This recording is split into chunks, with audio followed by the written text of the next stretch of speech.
Hi, folks. How are you? Hope everyone is well. And I'm glad you're here.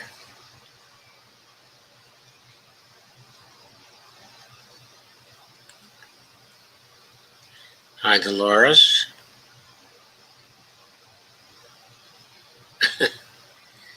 Now that I look at it, Dolores, I think you're the only one here. Steve Gonzo said the squad joined 175 R's in rejecting the January 6th commission. They did? I don't think they did that in rejecting the commission. I think they did that in rejecting the extra funding for the Capitol Police. That was what that particular vote was about, because they didn't think the Capitol Police actually needed any more funding. Already had plenty of funding. Their failure to perform, they did not think was due to lack of funding, but to something else. Hey, Carmen, how are you? It's great to see you. Great to see you, Steve Gonzo, also, by the way. And Dolores, of course. Carmen says, I'm here. Hi, Bonnie and Joe.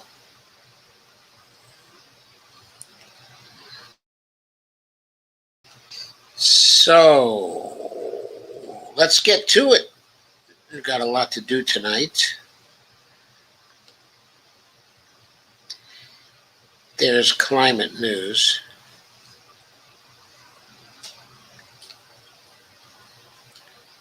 Certainly.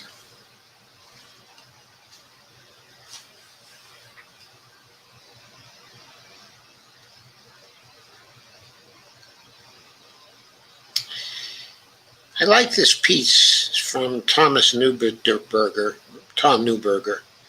my gayest Publius, from the God Spies blog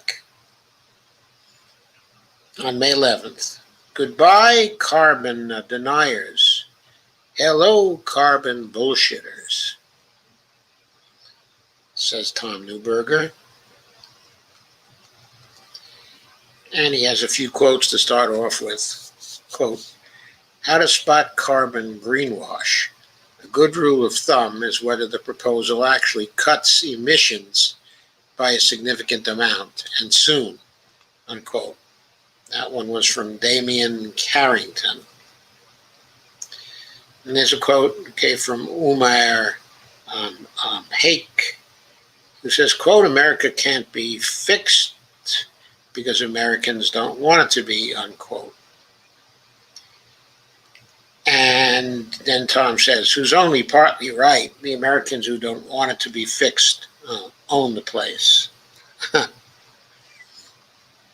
And Tom then says, as Damian Carrington points out in a recent Guardian piece, we live in a time when the, quote, impacts of the climate emergency are now so obvious. Only the truly deluded still deny them. And he's right. Almost no one today, at least among the civilian population, those not engaged in politics professionally, really doubts that climate change is happening. Yet we still all go about our merry social way as though the problem will fix itself. It won't. Or the next generation will deal with any real crisis. They won't get the chance since it will hit this generation first.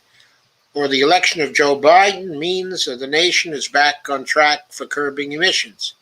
It isn't. Not with anything close to the speed required. It's the problem. The speed required. And here's a graphic from the Climate Channel.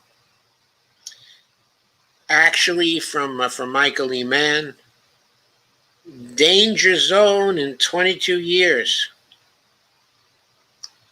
And that's the red. Only 22 years from now.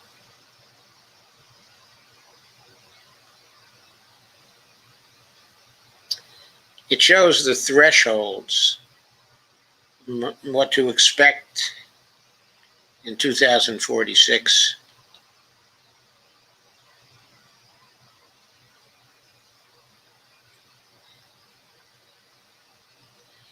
Dangerous climate feedback sensitivity already occurring in 2046.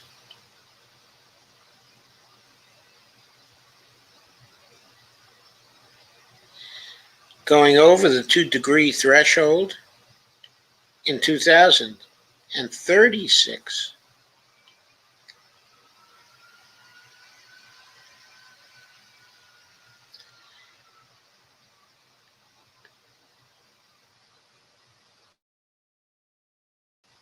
And where the whole scientists and policymakers commonly say the world has to keep atmospheric CO2 levels below 450 parts per million to avoid 2 degrees Celsius warming.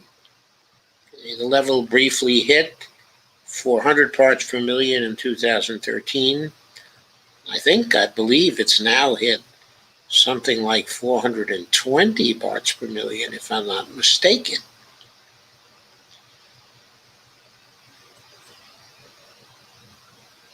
This is the most important chart from Michael Mann's 2014 Scientific American article, Earth will cross the climate danger threshold by 2036. That's the green dashed circle, which was added by Tom Neuberger. Shows Earth crossing the 2 degrees centigrade warming threshold under normal assumptions in 2036. Of course, the normal assumptions are probably too conservative.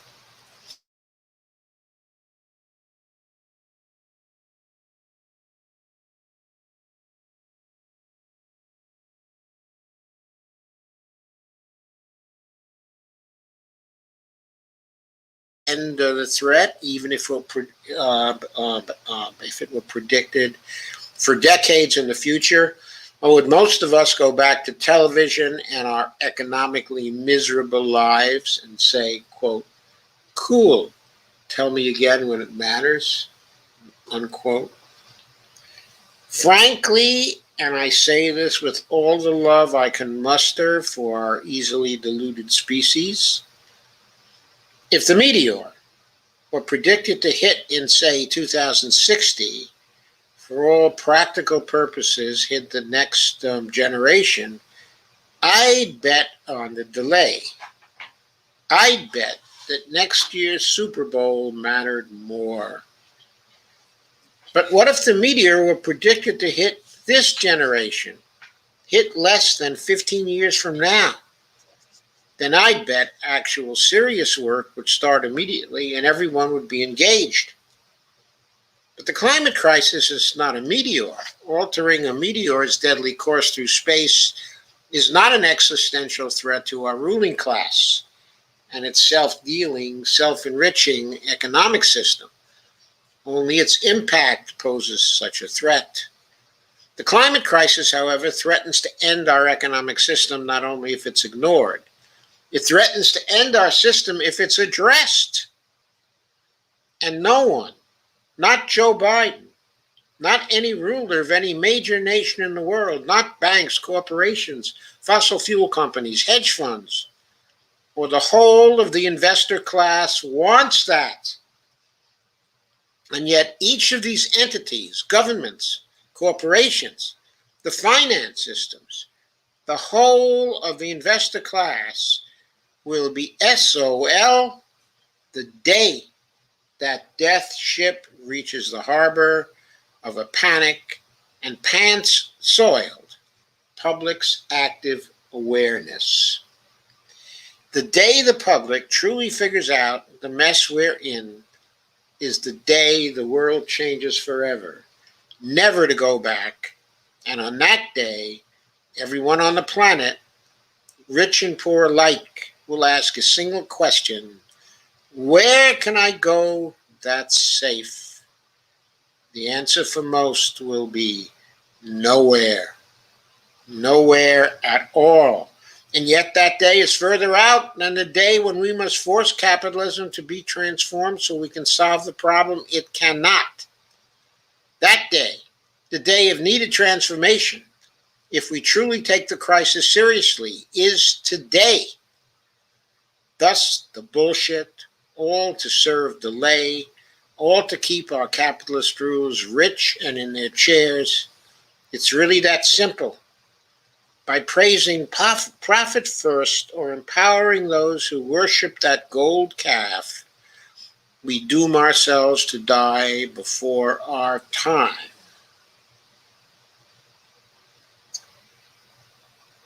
With respect to the young, among the young, only the lucky will see natural deaths.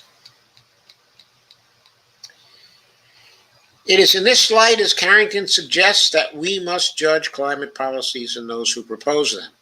We're past the day of mainstream denialism. We're almost past the day when the climate isn't mentioned at all in official circles. Soon you hear about it, but regularly, even on CNN and MSNBC. Which means we've reached the day when climate pretenders, in Carrington's words, climate bullshitters, start to take the center stage, all to keep the current deadly system alive and well up to the furthest minute it can be sustained. So far, that's all we've seen since Biden was elected, this climate bullshit, an endless flow of, quote, here's how much we care, unquote, followed by an endless refusal to act in ways that matter.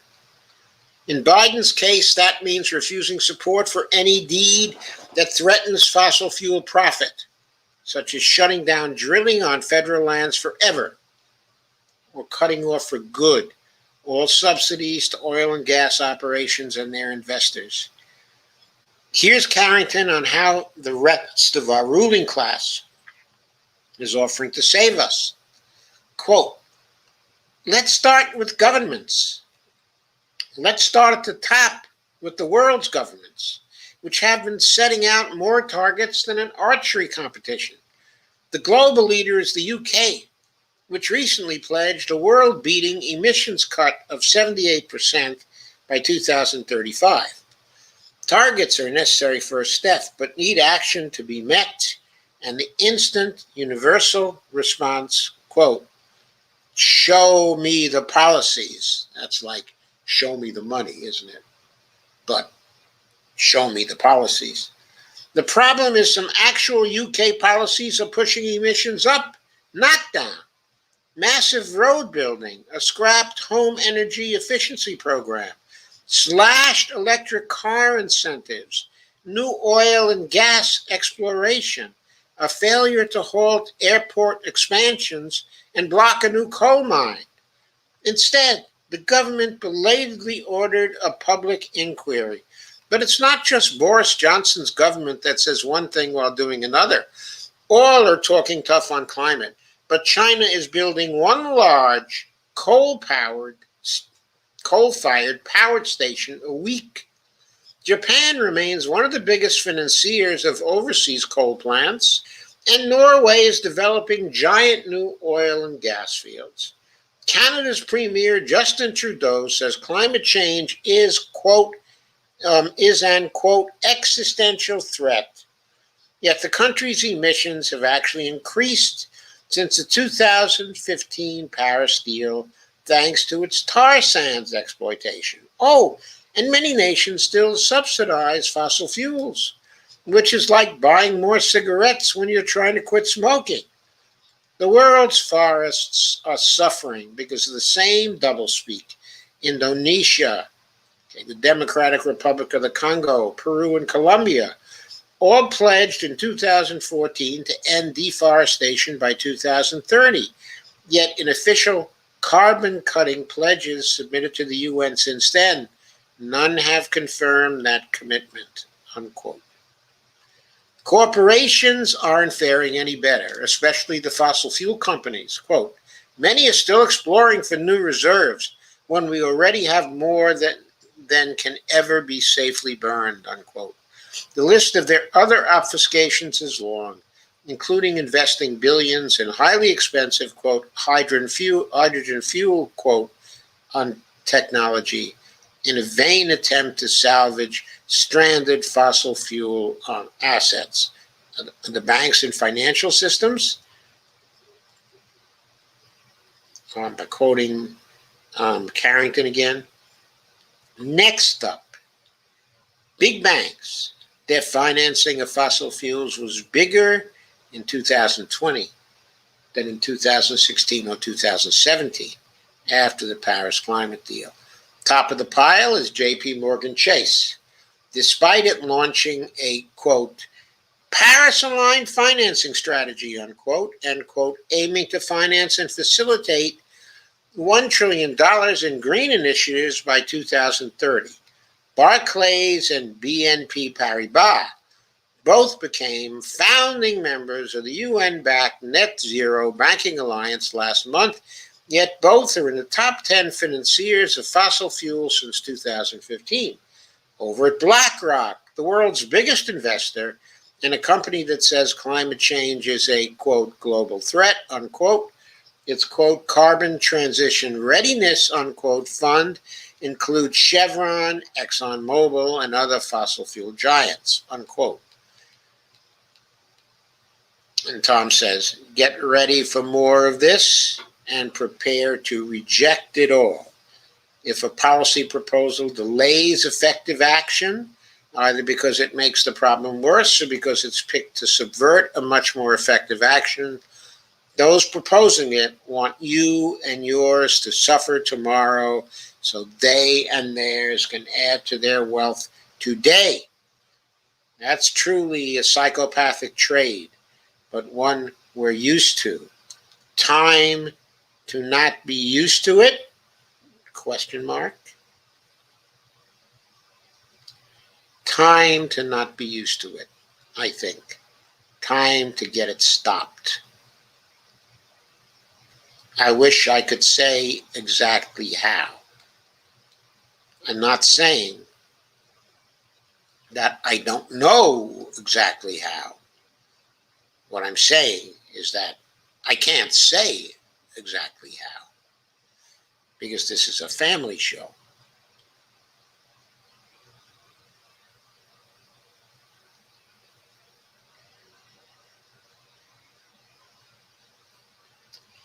Next. Today, May 20th, 2021, at Common Dreams by Kenny Stansel, their staff writer. Quote, a real hotspot, unquote. Study shows Arctic warming 3 times faster than the rest of the Earth. There's a picture of someone standing. A hiker walks along winding channels carved by water on the surface of the melting Longyear Breen Glacier during a summer heat wave on the Svalbard archipelago on July 31st, 2020, near Longyearbyen, Norway. That I presume is in the Arctic Circle. Over the past 5 decades, the Arctic has warmed 3 times faster than the world as a whole, leading, excuse me a second, to rapid and widespread melting of ice and other far-reaching consequences that are important not only to local communities and ecosystems, but to the fate of life on planet Earth. The Arctic Monitoring and Assessment Program, AMAP, issued that warning on Thursday in a new report. The PDF is linked to from this article, that summarizes the latest findings on Arctic change and projections of future transformations under different climate scenarios. The publication of AMAP's report coincides with this week's meeting of the Arctic Council in Reykjavik, Iceland, which brings together policymakers from countries bordering the region. According to the report, the Arctic's annual mean surface temperature surged by 3.1 degrees Celsius between 1971 and 2019, compared with a 1 degree Celsius rise in the global average during the same time period. Arctic warming has been accompanied by a decrease in snow cover and sea and land ice, an increase in permafrost thaw and rainfall, and an uptick in extreme events.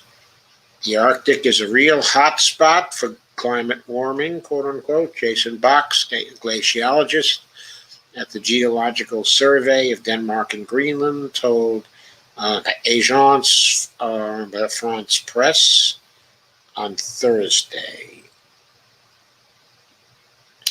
The Environmental Justice Foundation tweeted, "The rapid warming of the Arctic is releasing significant amounts of CO2 and methane, accelerating the #climate crisis for us all.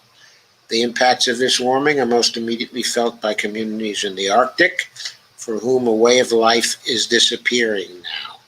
And there's a video on that in this article.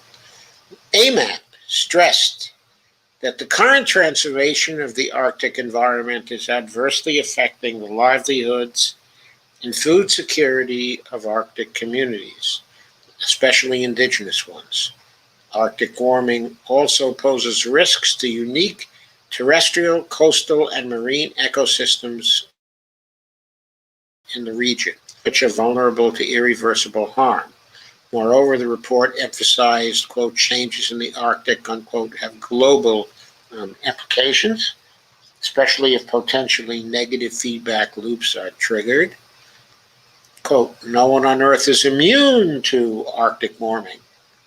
The rapid mass loss of the Greenland ice sheet and other Arctic land ice contributes more to global sea level rise than does the melting ice in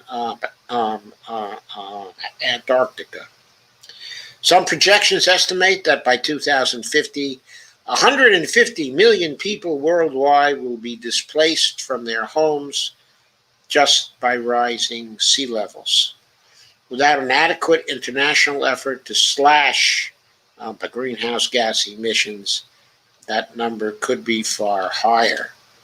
According to the report, the latest climate models indicate that annual mean surface air temperatures in the Arctic will rise to 3.3 to 10 degrees Celsius above the 1985 to 2014 average by 2100, depending on the course of future emissions.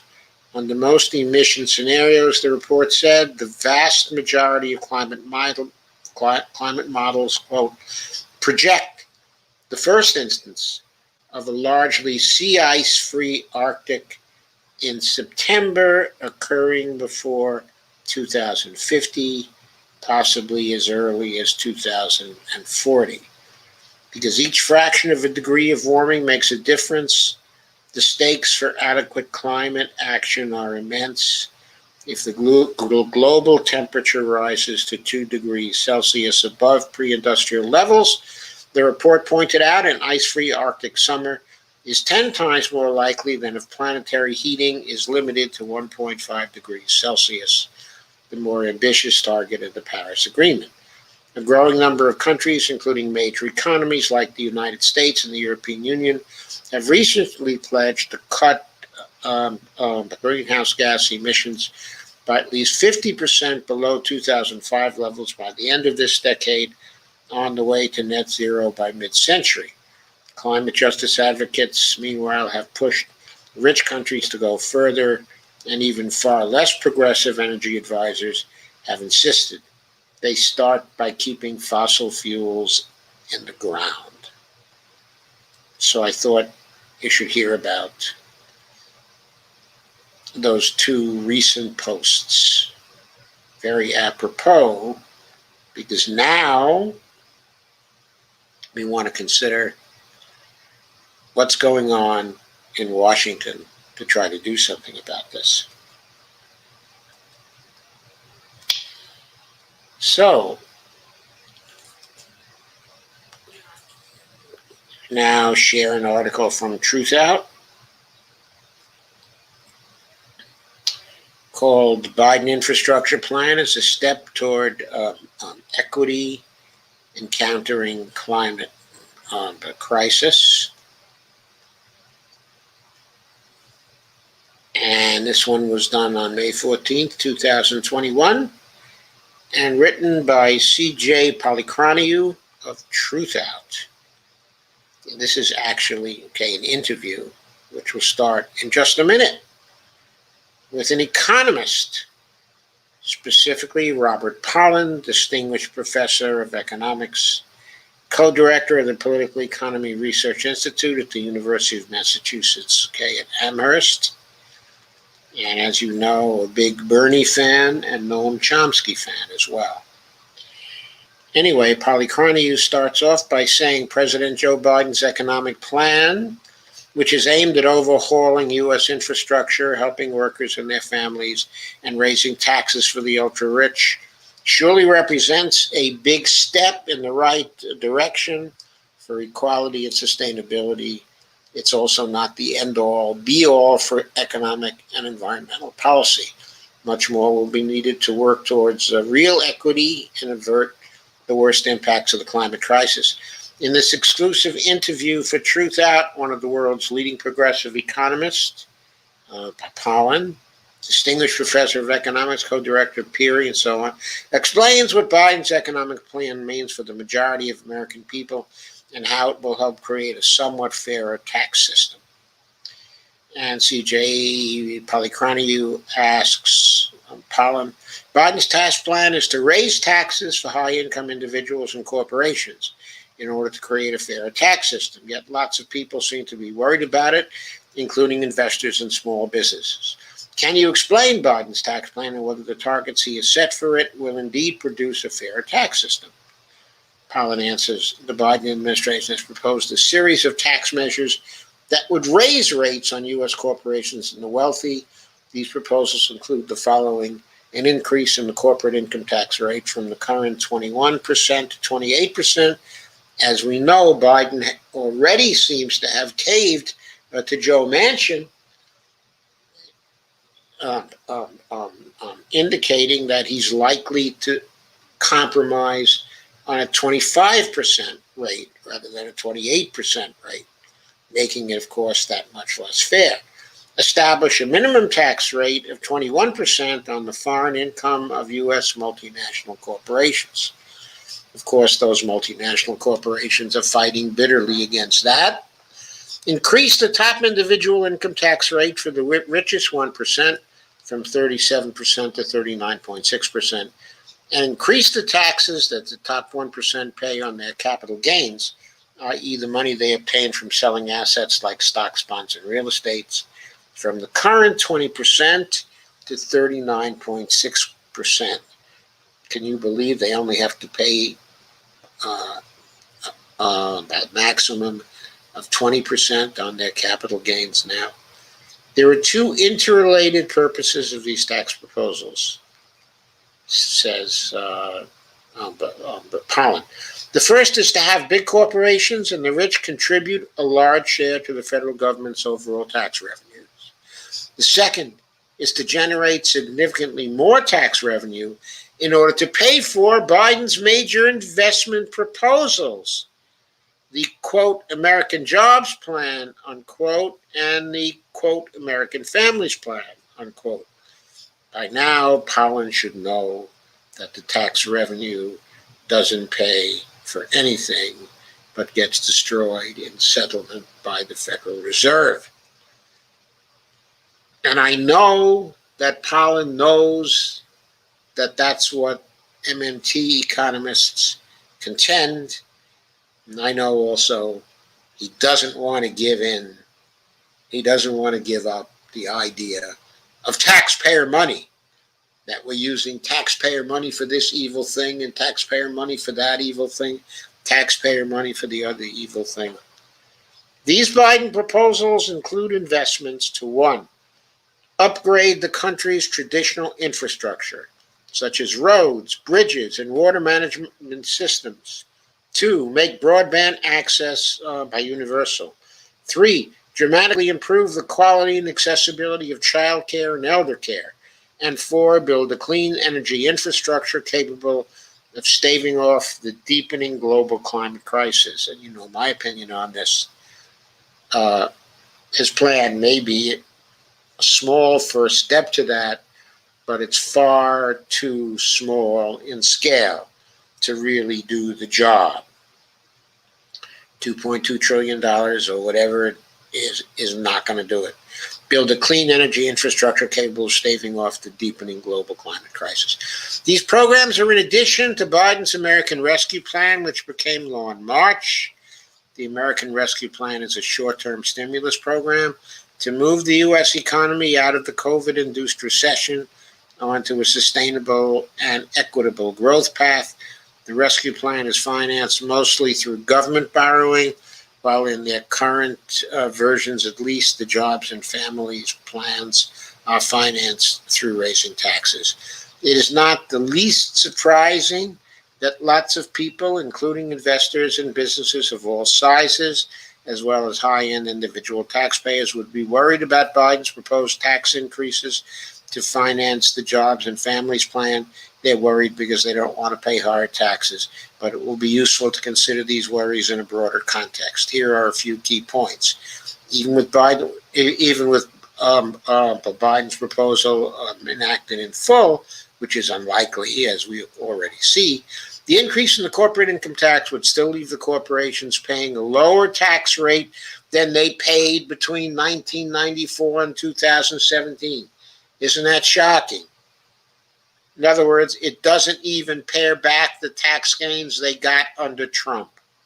So much for the resistance.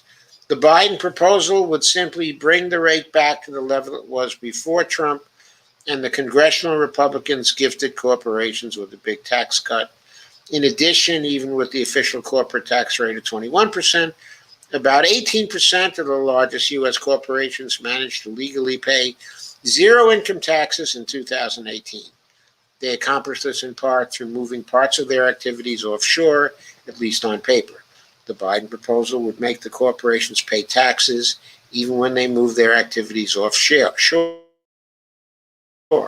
as is what the United States has experienced an unprecedented rise in income inequality since the onset of the neoliberal era, starting roughly with the election of Ronald Reagan in 1980. Since 1980, the richest 1% of family share, the total family income for the whole country, has gone from about 9% to over 20%, i.e. the share of overall income going to the richest 1% of families has more than doubled under neoliberalism. Even more striking has been the rewards for being in the richest 0.01% of families among the richest 12,000 households in the United States, in a society with 120 million households today. The share of total family household income that the ultra-rich has received has gone from less than 1% of the total just prior to the neoliberal era to over 5% today. I'd say Reagan was an enormously successful president, wasn't he? To the detriment of nearly all the rest of us. Roughly speaking, in today's dollars, that would mean that ultra-rich household income would be about $10 million if they received 1% of the total versus getting $50 million today through their 5% share. Neoliberalism, in other words, has delivered a five-fold income increase for the society's richest 12,000 families. In short, the rich are going to remain ridiculously rich, and big corporations will continue receiving outsized profits in the United States, even if Biden's proposals were enacted in full and the tax system were consequently to become somewhat fairer. Moreover, the Biden tax increases would have limited to no impact on the take-home pay of either small business owners or the merely moderately affluent. That said, there are still good reasons to fund at least a significant share of Biden's American Jobs and American Families programs through the federal government borrowing money, as is being done with the rescue plan, as opposed to raising all the funds through taxing corporations and the wealthy. How about not borrowing the money, not issuing the debt instruments, but just issuing platinum coins to fund that? How about that? The first reason, to go on with the article, is that as of this writing, the federal government can borrow money for 10 years while locking in the historically low interest rate of 1.6%, an unnecessary subsidy for the rich, that 1.6%, because they'll buy those treasury bonds, they'll get the 1.6% when they don't have to get anything because we can just mint the coin. That means if the government were to borrow, say $500 billion right now to support the Biden programs, it would have to pay $8 billion per year in interest to the people who bought the 10-year government bonds. Those interest payments would amount to less than 3/100ths of 1%, 3/100ths of 1%, that is 0.03% of annual U.S. GDP over that 10-year period. But even such minimal government interest payments could be reduced further through the Federal Reserve buying the government bonds and then retiring them, i.e. through the Fed effectively printing money to cover this new debt. This is a perfectly legitimate and indeed commonly used tool in the government's policy arsenal. The technical term among policy wonks is, quote, debt by monetization, unquote. Indeed, during the COVID-induced recession of the past year, the Fed poured an astronomical $4 trillion to bailing out Wall Street, equal to nearly 20% of U.S. GDP. There should be no question that the Fed could use the same policy tool to, for example, finance a U.S. and global Green New Deal with $500 billion a year in green bond purchases. Well, of course, for the Fed to do that, we need political action by Congress. We need legislation by the Congress. The Fed did put up the $4 trillion to bail out Wall Street, but it did so using most of $500 billion that was legislated by the Congress, and then it created a money cannon fund for Wall Street to use, for them to get loans to bail themselves out. They never even had to use the loans because the fact that the loans were there meant that they could issue their own bonds and raise their own money from private sources.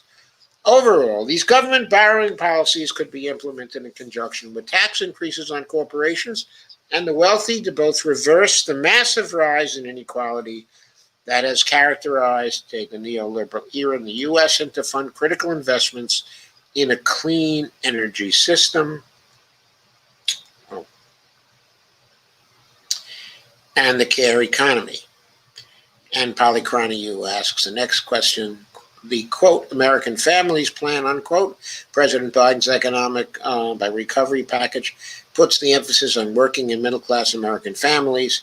How will this investment support families? And Powell answers, Biden's American Families Plan is the complement to his American Jobs Plan. The Jobs Plan covers investments in infrastructure, broadband, and clean energy, while the Families Plan is about the care economy.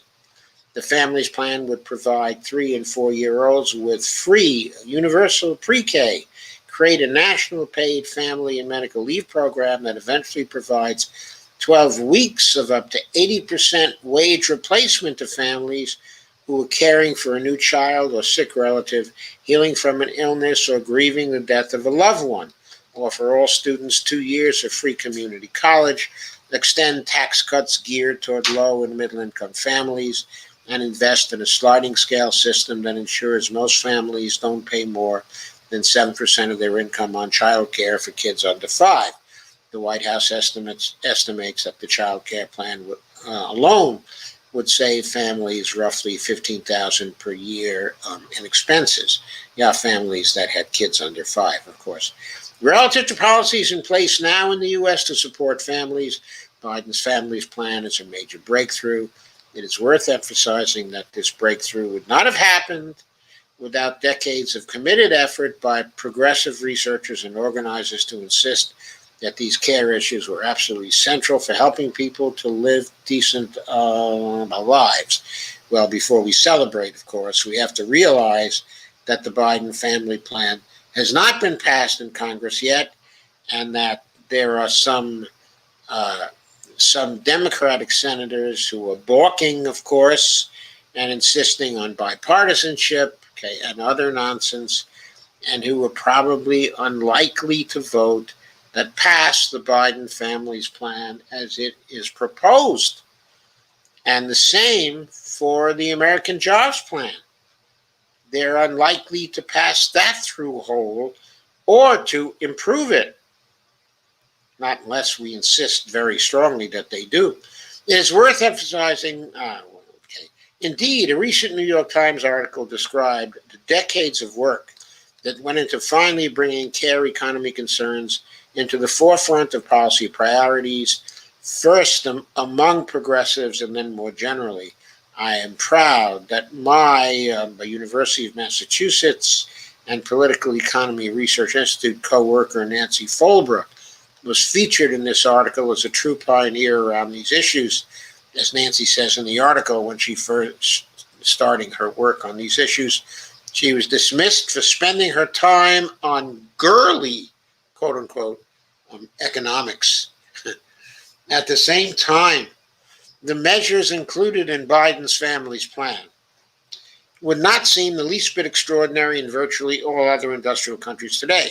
For example, right now, about 17% of workers in the U.S. receive family leave benefits through their employers, and 9 states provide support for paid family leave. By contrast, every other high-income country in the world has a national paid family leave policy on the books. Other countries also have much more extensive and affordable daycare support. Taken as a whole, the policies included in Biden's Families Plan will indeed establish a much stronger level of baseline well-being for low as well as middle-income people in the United States, but the impact of the program will depend on a range of details. One of the most important is how the law defines a family member, quote unquote, in the paid family leave program. Less than 20% of Americans live in traditional nuclear family households. It is critical, therefore, that people who need support be able to choose who would be eligible to provide them with paid support, whether it be a domestic partner, extended family member, or friend. The Biden proposal didn't flesh out this in similar details. These will be issues around which progressives will need to maintain strong organizing efforts. First thing first, we have to maintain strong organizing efforts in getting these damn plans passed without getting severely cut by Manchin and Sinema and Chris Coons and the other people in Congress who have it out for the people of the United States to please their donors. Biden's infrastructure plan hopes to overhaul the nation's highways, bridges, airports, electrical grid, etc. This is another polychronia question. And it will be partly paid by cutting down on subsidies for the fossil fuel industry. First, why does the U.S. give handouts to big oil?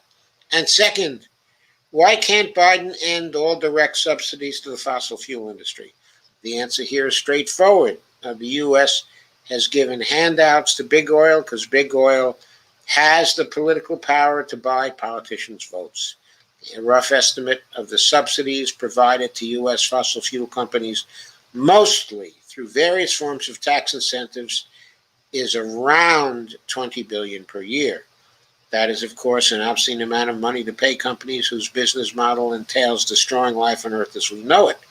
At the same time, it is a minuscule sum relative to the roughly $4 trillion the Biden programs have proposed for his jobs and family plans.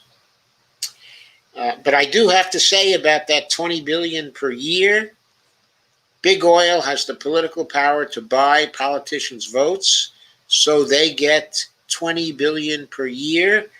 to continue to kill the rest of us? But my response to that is, it has to be a priority of this and every future administration in this country to destroy the political power of big oil, which means, by the way, doing everything you can to destroy big oil, which means, by the way, you got to stop pulling it out of the ground by law. Make them stop so they cannot profit anymore. Tax the hell out of them so they cannot profit anymore. Why? Not for the money, to destroy their political power, which is killing us. At the same time, it is a minuscule sum relative to the roughly $4 trillion the Biden programs have proposed for this jobs and family plan. Moreover, the amount of funding in Biden's jobs plan allocated to advance a viable climate stabilization program is itself inadequate. That was an understatement by Pollan. Rather than asking whether Biden can end all subsidies to the fossil fuel industry, I think we should be posing a much bigger question. How do we phase out burning oil, natural gas, and coal to produce energy altogether? Ending fossil fuel subsidies will only get us a tiny amount of the way. The fundamental project, therefore, remains the Green New Deal, centered around dramatically increasing investments to both raise energy efficiency standards and expand the supply of clean, renewable energy forces while strictly limiting the allowable consumption of fossil fuels so that we achieve zero fossil fuel consumption and zero CO2 emissions by 2050. That's not going to work, Robert. That's not going to work. It's got to be before 2050. I'm telling you, the crisis is coming on us faster than we know. And we have to stop burning fossil fuels. I mean, we got to stop it by 2035, maybe by 2030. Just no more burning fossil fuels. We got to stop or we're dead as a species.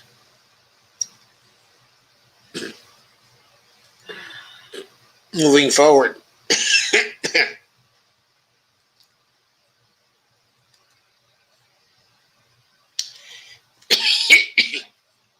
So,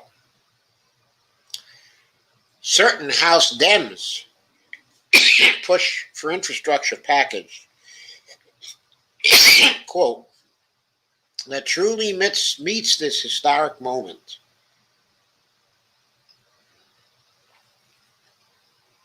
Well, this is from Common Dreams, May 18th,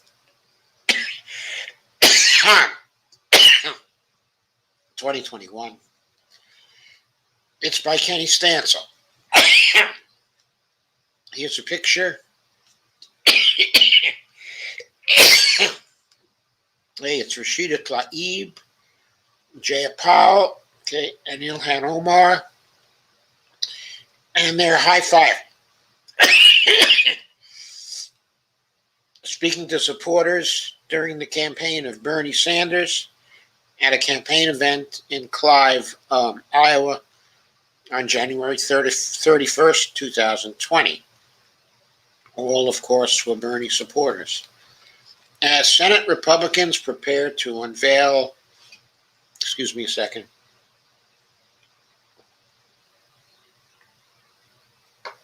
their much slimmer infrastructure counter-proposal this week during meetings with President Joe Biden, roughly 6 congressional Democrats urging party leaders to ignore the GOP's demands for a narrow package and instead embrace progressive calls for rapidly making robust and comprehensive investments to improve life for working people in the United States. So 60 House Democrats, led by CPC Chair Jayapal, wrote a letter to Nancy Pelosi and Chuck Schumer, on Monday. Supposedly, the 60 House Democrats included a cross-section of the party. Well, we'll have to check that out and see what a cross-section it was. I suspect most of the people, however, were from the CPC. Anyway, the letter wrote that the infrastructure framework unveiled last month by the Biden administration, quote, made a compelling case to the American people that government can and should be a force for good in this country, unquote. But nevertheless, the Democratic lawmakers currently developing, quote, Build Back Better, unquote, legislation in the House. Sorry. Advocated for a national infrastructure plan that is bigger, broader, and enacted as quickly as possible, with or without the support of congressional Republicans. Quote, while bipartisan support is welcome, the pursuit of Republican votes cannot come at the expense of limiting the scope of popular investments,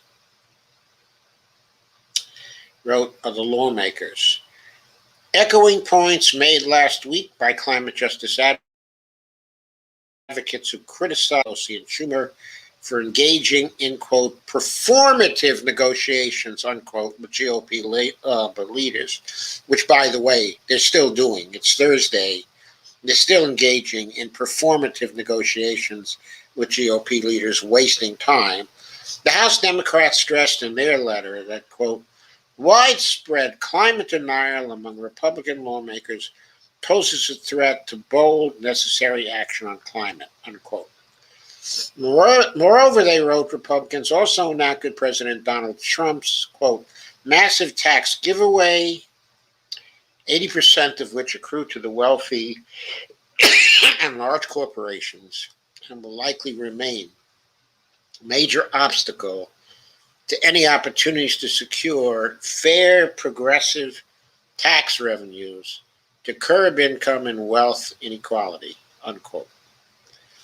Indeed, as Common Dreams reported last month, Senator McConnell has already vowed to oppose Biden's $2.3 trillion American Jobs Plan and $1.8 trillion American Families Plan, as long as the spending proposals include even modest tax hike on the richest Americans and corporations, which they do. Quote, furthermore, the House Democrats wrote in their letter, Republicans have consistently opposed the high road labor and equity standards that President Biden rightly included in the American Jobs Plan.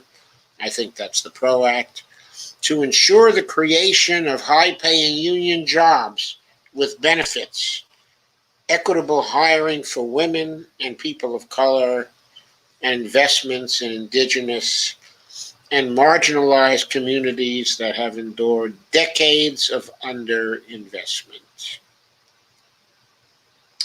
There's a tweet, okay, from Jaya Powell, okay, and a number of other points. But the overall larger point is they want a bigger program.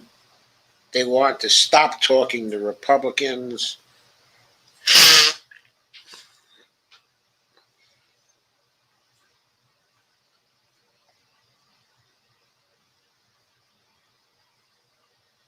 They want to ram through as big a package as is possible.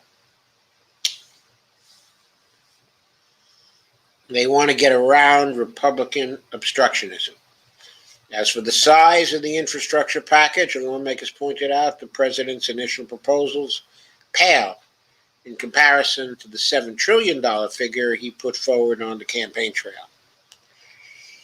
And that, of course, while much closer in ambition, is less than the roughly $10 trillion in the Thrive Act, which seeks to create 15 million good-paying or union jobs and cut climate pollution in half by 2030.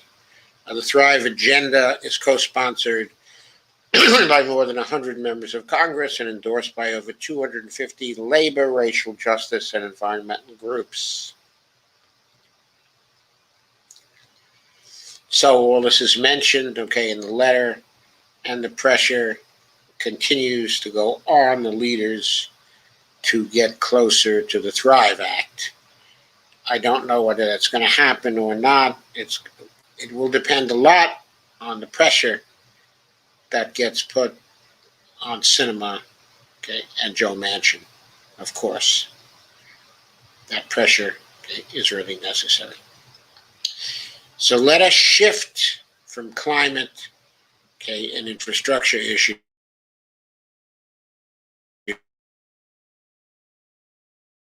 to instability, which dogs really everything that we are trying to do now. Here's an article, I think an important one, from the week. It's by Damon Linker, and the title is "The Threat of Civil War Didn't End with the Presidency of Donald Trump." And there, of course, is a flag. I don't know whose flag it is, but it's got fire on it and stars and red, white, and blue stripes. So this one is from May 18th, 2021. Donald Trump's presidency was a product of the country's but Trump himself pushed that polarization much further than it was before he took office. His actions during the final week in the White House, above all his denial of his own loss in the 2020 election, his incitement of the insurrection against Congress's formal certification of electoral votes on January 6th, brought the country to the brink. But the brink of what? Most liberals and progressives assumed we were facing a coup that would have kept Trump in office in defiance of both the popular and electoral college vote. That would have overturned American democracy in favor of a form of authoritarian. But that wouldn't have been the end of the story. It would have been the beginning, the start of a series of events that culminated in something that looks much more like a second American Civil War. That is the ominous possibility that we need to keep in mind as we advance towards turbulent elections of the future. The chilling events of January 6th made possible by profoundly deep differences between Democrats and Republicans, not over policy or morals, but over reality itself. That was Trump's decisive contribution to our civic breakdown, on top of the substantive partisan disagreements that have piled up over the decades. Trump built on and radicalized the polemical style of right-wing media, combining it with the lies and intentional distortions of a well-practiced con man who considers it unacceptable ever to concede a loss. Long-standing, low-grade paranoia on the right about voter fraud now became an outright conspiracy theory, denying that any result other than a victory for Trump could be considered to be legitimate. That got us to the insurrection on Capitol Hill. But the events that followed, dozens of Republicans voting against certification of state electoral votes, Trump's continued denial of his own loss, the bulk of his party in Congress punishing the few, daring to call out the former president's big lie, polls indicating that the Republican base continues to believe in it, and state election officials who certified Biden's victory being replaced by Trump loyalists show that this story isn't over. A significant Trump of the American electorate now resides in an alternate universe of facts about the nation's elections, while continuing to share the same political space with the rest of the country. What might that entail 4 and 8 years from now? The troubling truth is that precisely how events unfold will be a function not just of the margins between the candidates and which party controls Congress and the legislatures and governorships within the closest states, but also of which party holds the White House at the time. Let's assume that for the sake of a thought experiment, that the 2024 election pits Joe Biden against Trump or a Trumpist Republican candidate, that Biden prevails in the popular vote by a healthy margin, that the Electoral College is decided by 3 states controlled by Republican officials, where Biden prevailed by just a couple of percentage points, that the GOP controls a majority of the state delegations to the House of Representatives. In this scenario, the 3 key state legislatures, citing unsubstantial election fraud, refused to certify the official slate of Democratic electors and appoint an alternative slate ready to vote for the Republican candidate. This would throw the Electoral College into chaos, requiring the House to assume responsibility for the final outcome. The Republicans are favored to take control of the House in 2022, but already they control a majority of the delegations of each state. That will very likely still be true on January 6, 2025, which means they could declare the Republican the victor even if Biden wins the popular vote in the Electoral College. Though they would, of course, claim to be acting on the conviction that in reality Biden lost the key states and so also fell short of the required electoral votes. What would happen then? As the incumbent who actually won the election and already holds the powers of the presidency, Biden would be in a strong position to appeal to a majority of the population to support his efforts to remain in office, as well as to the leadership of key institutions, including the military, police, executive branch departments and agencies, and big business. But this doesn't mean that sentiment within these institutions would be by unanimous.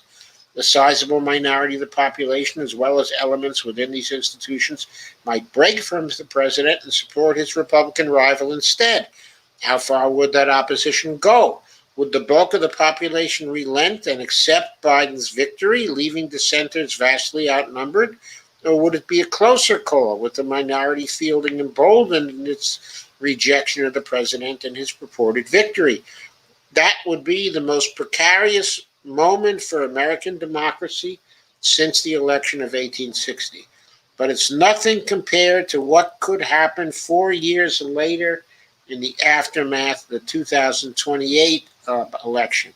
If we assume Biden prevails in 2024 by a wide enough margin that the country avoids the kind of scenario laid out above and then remains president until the end of his second term, we would be facing an election with no incumbent president able to use the momentum of his already established powers to steady the body politic.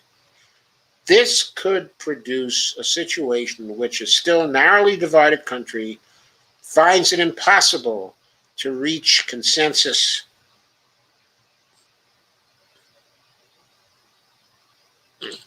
Sorry, I lost my place here.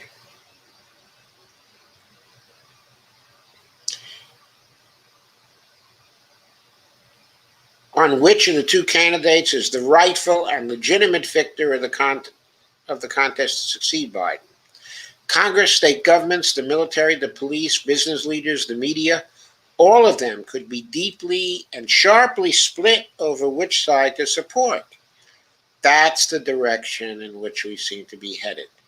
Not toward the imposition of dictatorial rule, but toward something like its opposite, a cascading breakdown of authority, as the country and its citizens, already residing in wholly different realities, break apart into rival camps and find themselves incapable of reaching even the most minimal agreement required for functional and stable government and the maintenance of a rudimentary public order.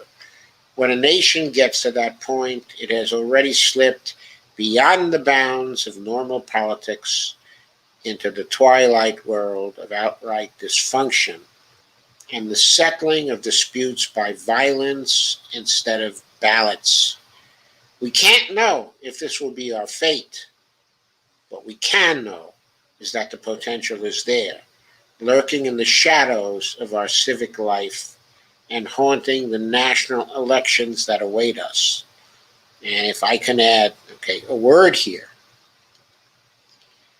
this is what is likely to happen if Biden cannot pass the big legislation which the Democrats are striving to pass right now. Because Biden, by the election of 2022, and the Democrats as a party by 2022, have to be seen as unambiguously the successful party that has brought the nation away from the dissatisfaction that has gripped us for some years now. The big bills have to be passed. If the Democrats want to win in 2022, H.R. 1 and H.R. 4 and the minimum wage and the PRO Act have to all be passed. Probably statehood for Puerto Rico has to be passed. And of course, the American Jobs Plan and the American Families Plan also has to be passed, probably at a higher level than we see now. But at least what we see now, if it gets passed, would be a start. Then if he came back next year for more in the run-up to the election, then the Democrats could be dominant enough in 2022 that they can turn us away from the scenarios that the article talks about. But there has to be a big victory for more progressive politics. And it has to come within the next 6 months to a year. Manchin and Sinema and other people who are holding us back still, DC statehood, are jeopardizing the existence of our democracy. They're jeopardizing the existence of a minimally consensual political system that can go forward in some form, of unity with a relative minimum of political conflict.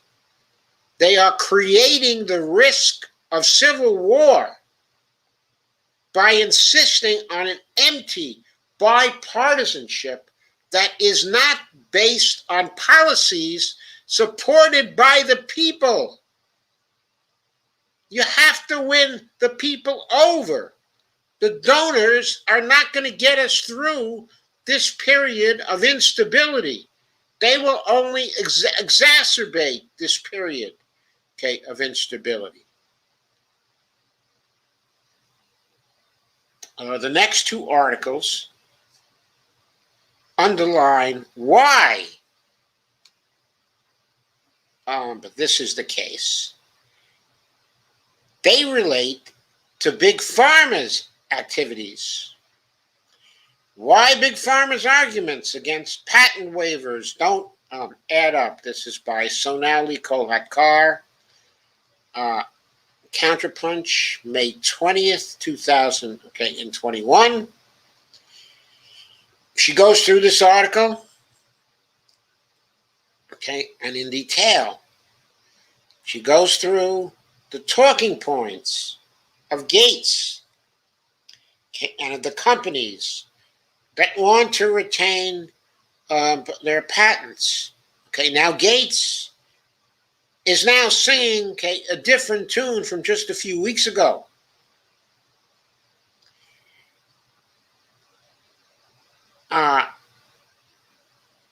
He is now not expressing total opposition anymore He wants now a narrow patent waiver. But who knows whether a narrow patent waiver is going to do it for people. But what this article does is to reject a series of arguments put forward by the pharmaceutical companies who want to keep their patents so they can profit. What it's about is money over people, profits over people. Pharmaceutical companies have been echoing some of the charitable sentiments, pretending to care about the well-being of millions of people in the global south and preferring to distribute finished vaccines through COVAX, a WHO initiative. In their letter to President Biden, pharma members wrote, quote, current estimates are that COVID-19 vaccine manufacturers will supply approximately 10 billion doses by the end of 2021, enough to vaccinate the entire global vaccine-eligible population. In other words, she and the drug makers prefer that African nations wait for a handout from wealthier nations rather than be empowered to produce their own life-saving vaccines. Developing nations know that such offers can easily be revoked or hinged to other conditions. Western pharmaceutical companies have also asserted that waiving vaccine patents would strain the supply chain for raw materials. In order to mass produce the mRNA-based vaccines, raw materials are going to be needed on an unprecedented scale. But if Pfizer and Moderna claim they can produce enough vaccines for the entire world's population, then clearly there are enough ingredients. What the companies want is a monopoly on the materials, the vaccines, and the resultant profits.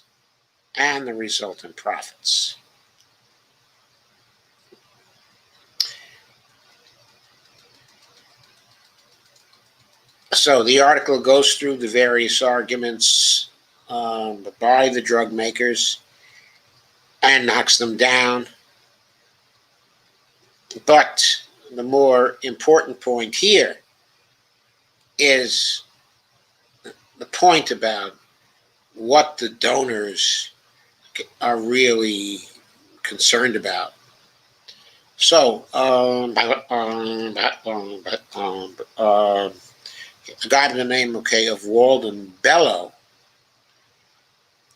who is basically pleading for the developing world, welcomed Joe Biden's decision to back a TRIPS waiver for COVID-19 vaccines, saying he, quote, did the right thing. But the WTO, the World Trade Organization, still has to either come to a consensus or, if need be, vote on the TRIPS waiver. The task has become politically easier with the U.S. on board. And even if the waiver comes through, it will only be the first step before developing nations can begin to manufacture the vaccines. Bellow rightly pointed out, quote, you're running out of time. You have to start right now. The industry people are just creating all this nonsense in order to hold on to their cash cows, which are the patents and the processes of actually manufacturing.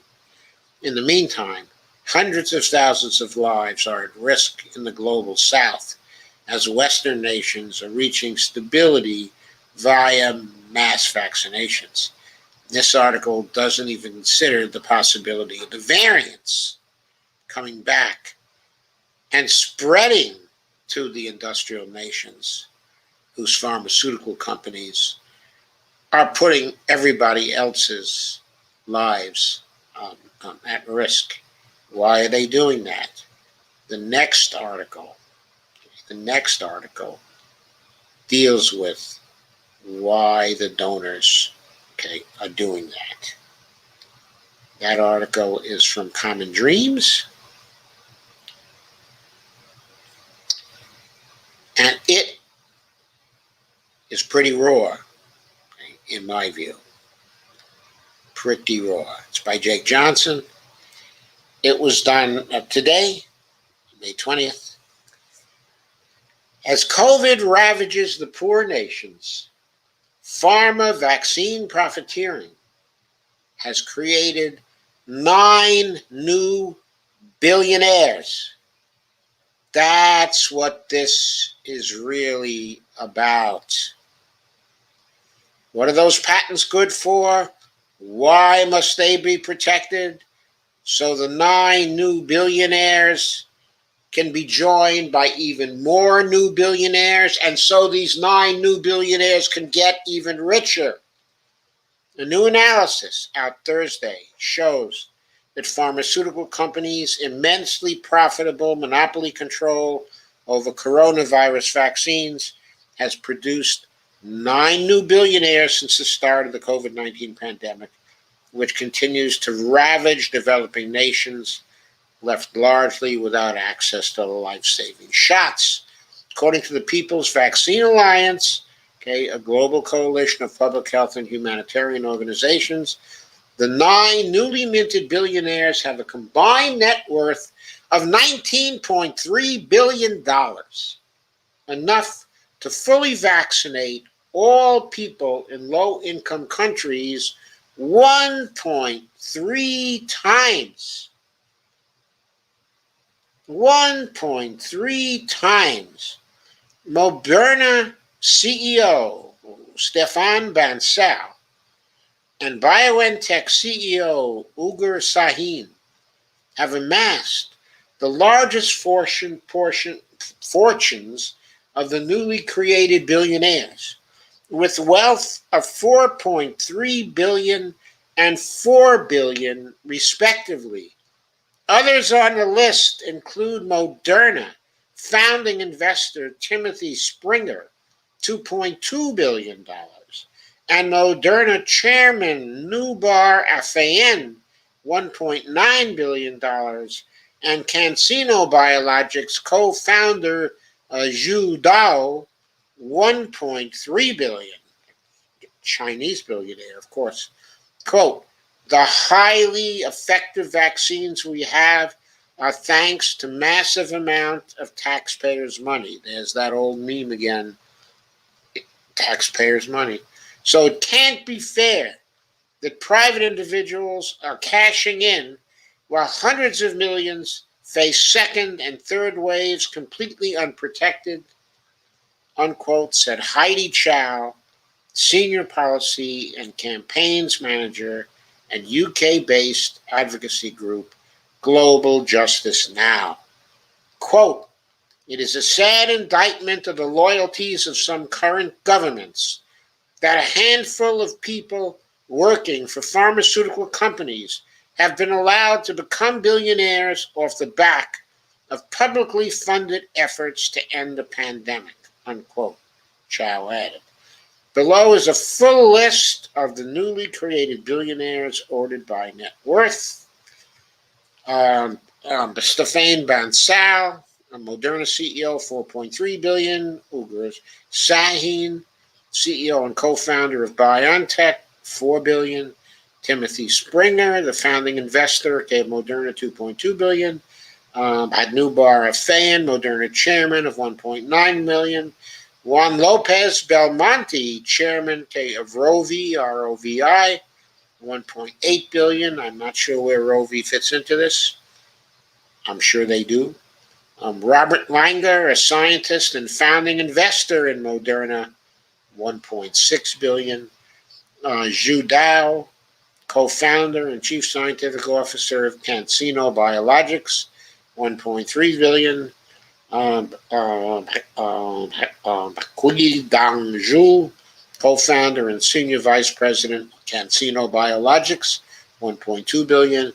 And Mao Huihua, co-founder and senior vice president at CanSino Biologics, $1 billion.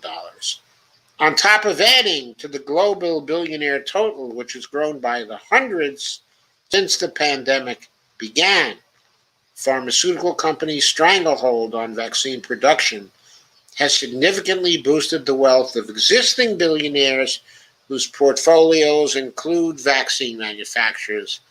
The People's Vaccine Alliance found that 8 billionaires with extensive investments in coronavirus vaccine makers have, quote, seen their combined wealth increase by 32.2 billion, enough to fully vaccinate everyone in India. I have a proposal. Let's tax this 32.2 billion that the 8 billionaires gained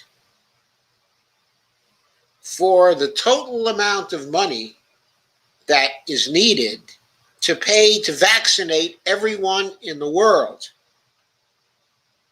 And of course, let's spread the capability to manufacture the vaccines all over the world, okay, to every country.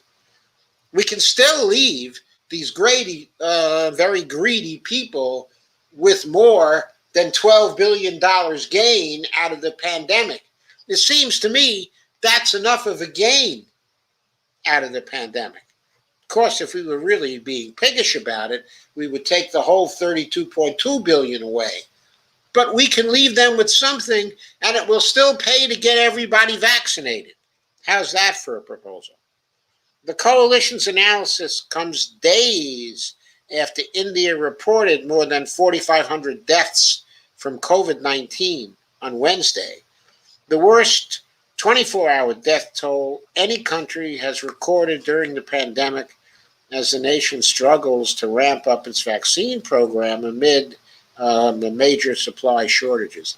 I don't think that's true. I think the United States has had days that have been greater than 4,500 deaths. But anyway, that is certainly a very high number of deaths. But in deaths per million, it's far from the highest on a per-day basis. COVID-19 also continues to spread in poor nations across Africa, South America, and the Middle East, where governments have had difficulty obtaining vaccines, thanks to the hoarding of doses and key technology by rich countries and major pharmaceutical corporations. There is a huge disconnect growing, where in some countries with the highest vaccination rate, there appears to be a mindset that the pandemic is over, while others are experiencing huge waves of infection, unquote. WHO Director General Tedros warned during a press briefing on Monday. The pandemic is a long way from over, Tedros stressed, and it will not be over anywhere until it's over everywhere, unquote. And by Winnie Byanyima, executive director of UN AIDS, said in a statement Thursday that, quote, while the companies making massive profits from COVID vaccines are refusing to share their science and technology with others in order to increase the global vaccine supply, the world continues to face the very real risk of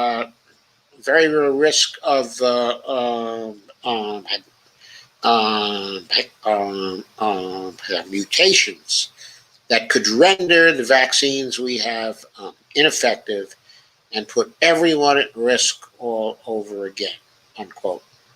The pandemic has come at a terrible human cost, she added. So, it is obscene that profits continue to come before saving lives. And I couldn't agree more about that, but I also have to say that what is true for the COVID area is likely to continue to be true for the whole area of climate change. And by the way, I'm convinced that the pandemic is related in some way to the climate crisis. We still haven't been able to establish the exact causation here, but it's just too coincidental that this occurred, okay, at the time. In some way, it has to be related to the climate issues. But apart from that, the same greed that is motivating the vaccine manufacturers to put their own gains and wealth in front of the lives they are risking. That behavior is the behavior we will continue to see from the wealthy, that we will continue to see from the donors. They will be continually distorting our political systems to hold on to their wealth and to delay the day when we can fully mobilize to meet and overcome the climate crisis. They will risk all our lives and the future of life on Earth itself in order to hold on to their guilt. The gold fingers that they are. So that's me for today. I noticed there weren't too many people around to hear what I had to say. I thank you very much for staying, in spite of the fact that we have such a small audience today. I don't know why we do, but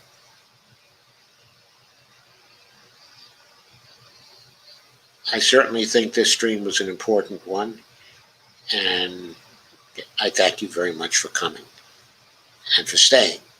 Kay says, hi, everybody. Glad to see you. Kay says, Michael Mann was on Hartman's show today, too. Carmen said, I saw a headline that said, it's sundress weather in Alaska. Sigh, yeah.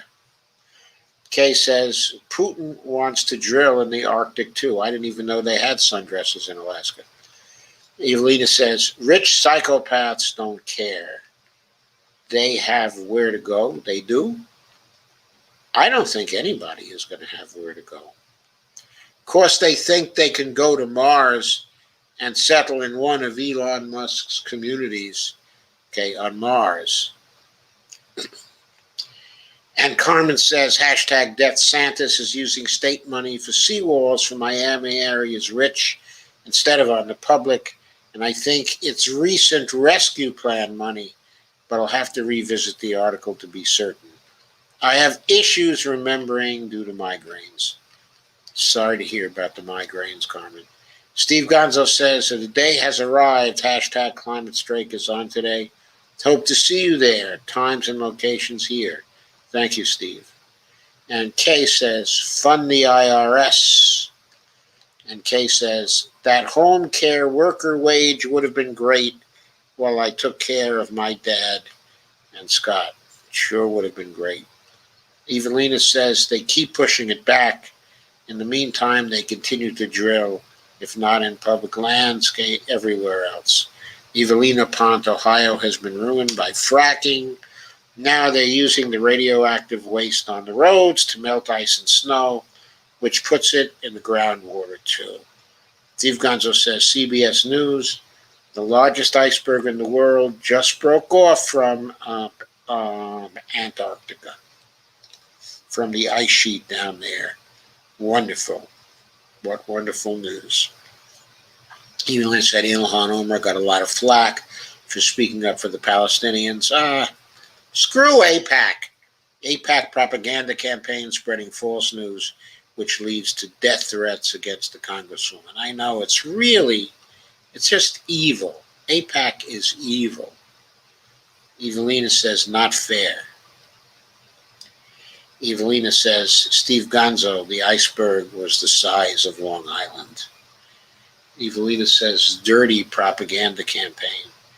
Kay says, fascism is coming soon if we can't stop it soon. Steve Gonzo says, bamboozled. Evelina says, I ask, how do we get around the Electoral College's funny goings-on which left Bernie out of the presidential race? Okay, it's an honest question.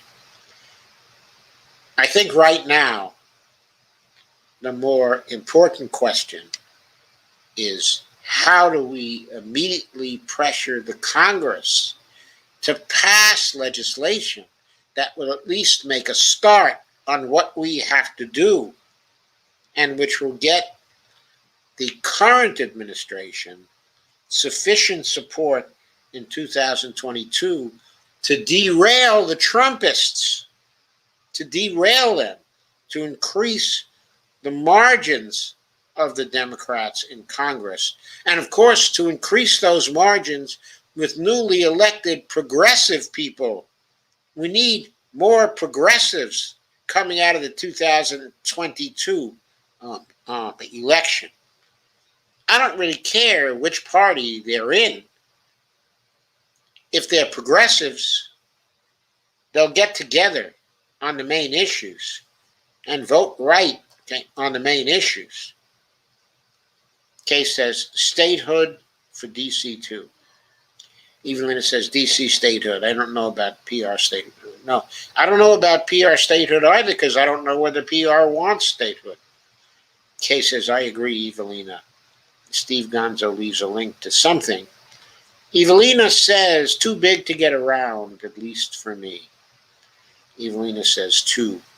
Steve Gonzo says, Governor Larry Hogan announces the state will award $40,000 each day to one vaccinated resident for 40 days.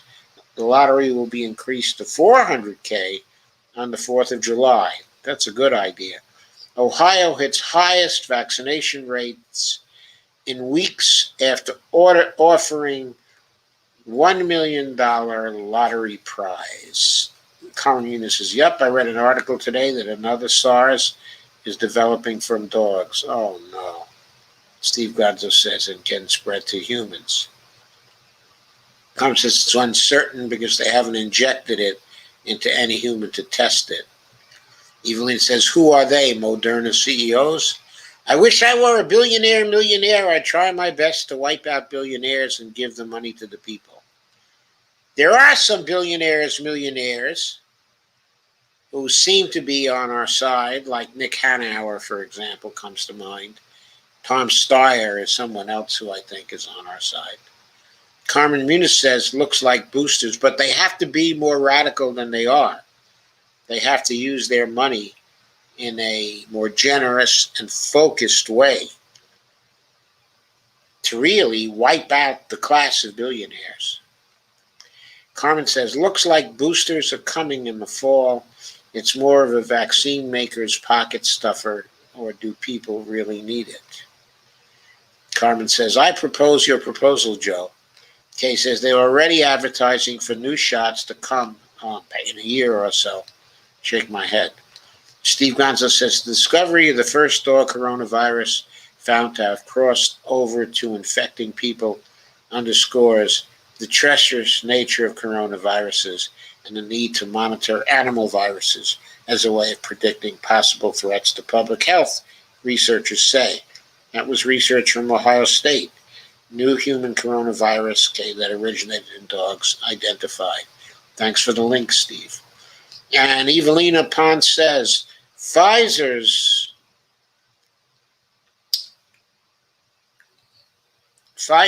poor North Pfizer's put forth impossible condition for manufacturing of vaccines in developing countries. In Argentina, they have their eyes on public lands. Evelina says, put forth, not poor North, laugh out loud. Kay says, there are usually more here than are posted.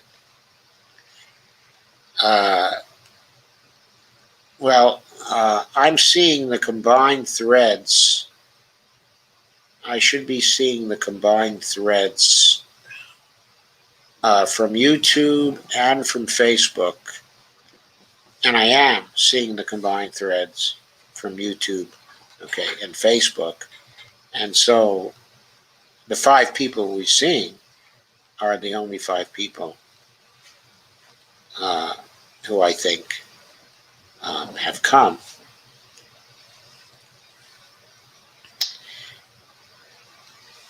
So let me go back to where I was.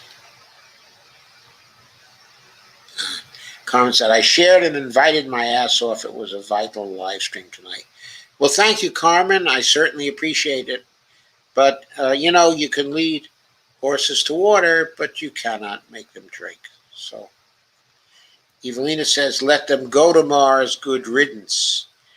I wouldn't say good riddance if they go only after they've ensured the lack of survival, okay, of the rest of us.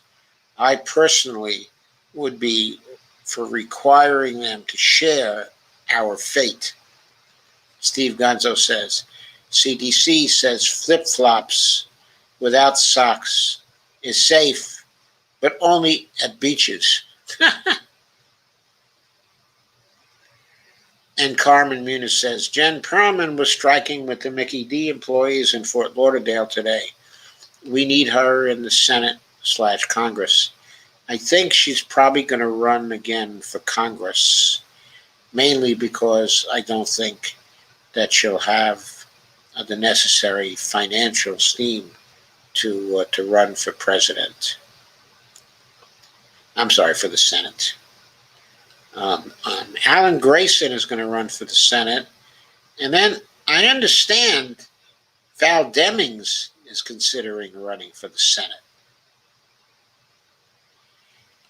I personally prefer Grayson to Demings, I think. But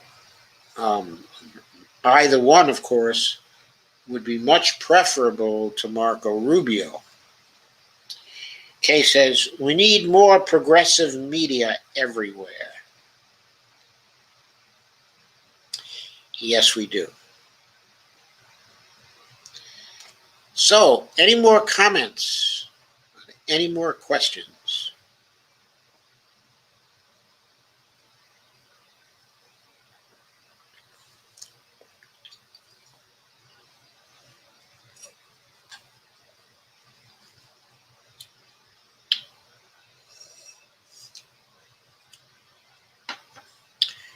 If not, then thank you all for coming, and thank you all for staying.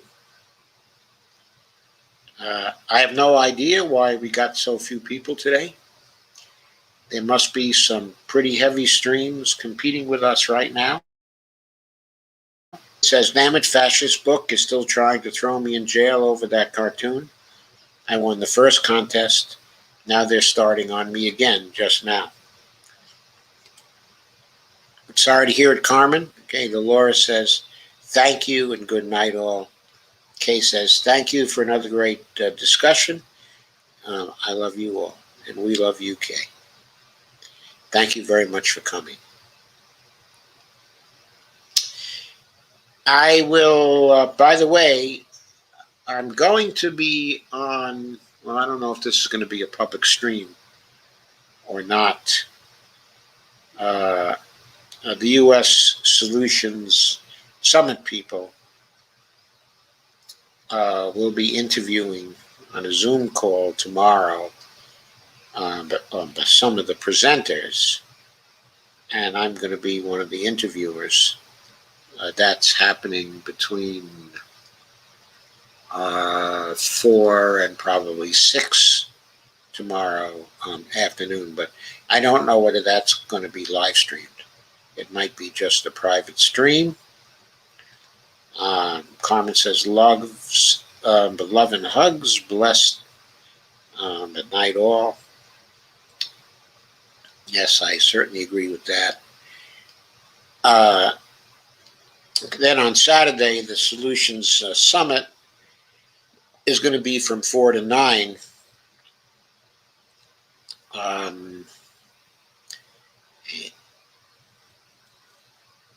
Okay, I'll be going on at 9, but we may have low attendance again on Saturday because of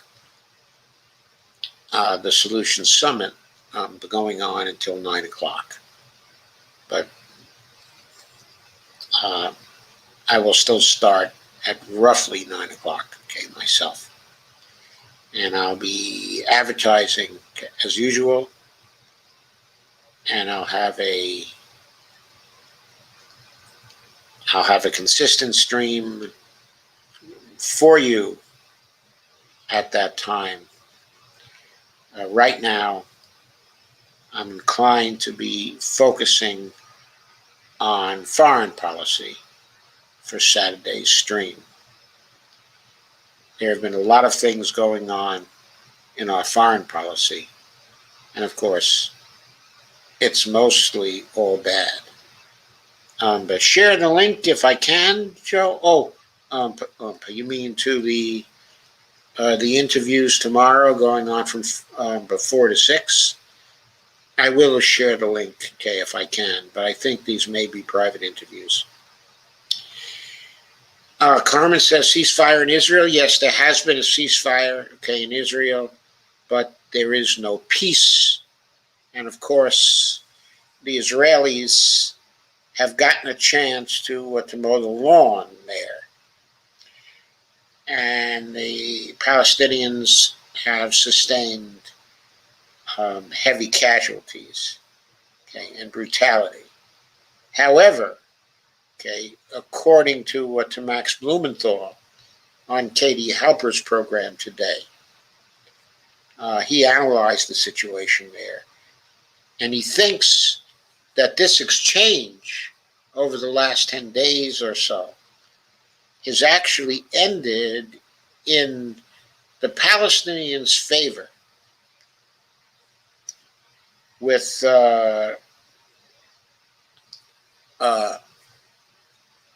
they see themselves as fighting Israel to a standstill in this particular situation, and they see it as a moral victory for them and as a demonstration that they have the ability to bring the war to the Israeli population, that they won't be able to keep on killing Palestinians without any consequences.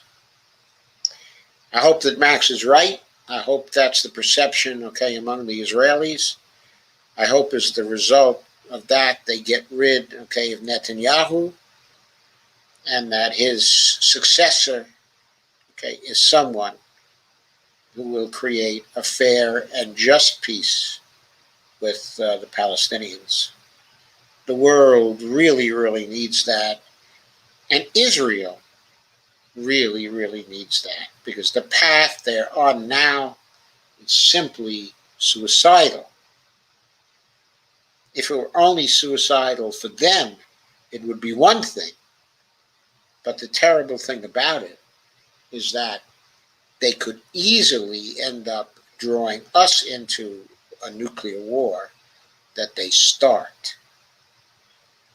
And of course, if we get into such an exchange, then outside of the devastation of a nuclear war itself, it will probably prevent us from successfully meeting the climate emergency.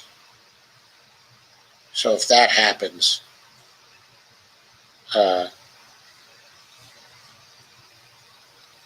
we can kiss our you-know-whats goodbye. Carmen says, is that perception reality, though? Get rid of Netanyahu for sure. Lock him up with Agolf. You mean you want to send him to Mar-a-Lago and build tall walls around it? Now, there's a proposal for you. Okay, so I may see you tomorrow. I may also see you on Saturday. I will almost certainly see you on Saturday. Have a great night. Have a great day tomorrow. And have a great Saturday before you see me in the evening. Thanks for coming.